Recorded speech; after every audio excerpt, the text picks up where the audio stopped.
शुक्र प्रोडक्शन के लघु कथा प्रतियोगिता 2023 के लिए मैं नीलम नारंग चंडीगढ़ से आप सबको नमस्कार करती हूँ और मैं अपनी कहानी लेकर आई हूँ माँ की बीमारी। ये मेरी मौलिक अप्रकाशित और अप्रसारित रचना है। माँ की बीमारी। सुमन पढ़ी लिखी होने के बावजूद नौकरी से ज़्यादा घर को संभालने को बेहतर मानती थी। ससुराल में आकर उसने घर, परिवार, रिश्ते सभी को अच्छे से संभाल लिया। इसलिए सारी रिश्तेदारी में उसकी बहुत प्रशंसा होती थी। जब विनय की नौकरी दूर नए शहर में लग गई तो वह सास ससुर से दूर हो गई, लेकिन नियम से उनका हालचाल पूछती रहती थी। लेकिन उसकी भाभी निशा का व्यवहार उसके व्यवहार से बिल्कुल विपरीत था। वह ज़्यादा पढ़ी लिखी भी नहीं थी, नौकरी भी नहीं करती थी और घर की देखरेख भी नहीं करती थी। जब तक सास ठीक थी, सारी जिम्मेदारी उसी की थी। जब से वह बीमार हुई, सारा घर बिखरने लगा। निशा घर का न अपनी सास का बिल्कुल भी ध्यान नहीं रखती थी। वो बीमार और बूढ़ी होने पर भी अकेली ही पड़ी रहती थी। ऐसे में एक दिन भाई का फ़ोन आया। सुमन, मम्मी की तबीयत खराब है, तुम जल्दी आ जाओ। तुम थोड़े दिन साथ रहोगी तो वह जल्दी ही ठीक हो जाएंगी। फ़ोन सुनते ही सुमन की रुलाई फूट पड़ी। रोते रोते वह जाने के लिए बैग में अपना सामान भी रखती जा रही थी। शाम को विनय जब ऑफिस से घर पहुंचे तब तक सुमन जाने की सारी तैयारी कर चुकी थी। विनय को देखते ही उसने फिर से रोना शुरू कर दिया।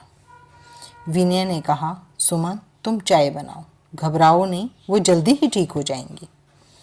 मैं अभी किसी गाड़ी का इंतज़ाम करता हूँ। चाय पी ही रहे थे कि एक गाड़ी वाले का फ़ोन आ गया और विनय उसे गाड़ी तक छोड़ने चला गया। विनय सुमन को छोड़कर थोड़ा बाजार टहलकर घर पहुंचकर कपड़े बदल सोने की तैयारी ही कर रहा था कि गांव से पापा का फ़ोन आ गया। विनय, तुम्हारी मम्मी की तबीयत ठीक नहीं है, तुम लोग गांव आ जाओ। तुम सबसे मिलकर तुम्हारी सेवा टहल से उसकी तबीयत संभल जाएगी। अगर तुम्हें ऑफिस से छुट्टी ना मिल रही हो तो थोड़े दिन के लिए सुमन को अकेली को ही भेज दो। जी पापा जी, कहकर विनय ने फ़ोन रख दिया। उसे समझ ही नहीं आ रहा था कि अब वो क्या करे। बेचैनी से इधर उधर घूम रहा था कि सुमन का फ़ोन आ गया। विनय, मैं घर पहुंच गई, कल मम्मी को हॉस्पिटल लेकर जाऊंगी। उनकी तबीयत कुछ ठीक नहीं लग रही है। विनय के ठंडे से सवर से सुमन को हैरानी हुई। फिर भी उसने पूछा, विनय तुम्हें कोई परेशानी है तो बता दो। नहीं कुछ नहीं, बस तुम माँ को हॉस्पिटल दिखाकर कल जल्दी से लौट आना।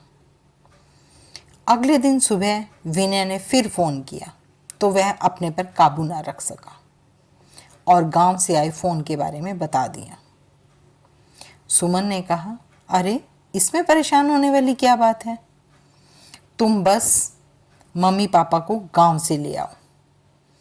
अभी गांव चले जाओ और शाम तक मम्मी पापा को ले आओ।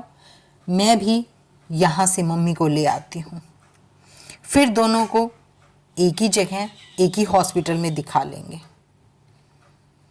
विनय उसकी समझदारी पर मुस्कुरा दिया।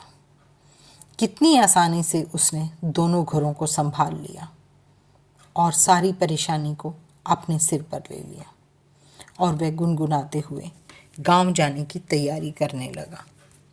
धन्यवाद।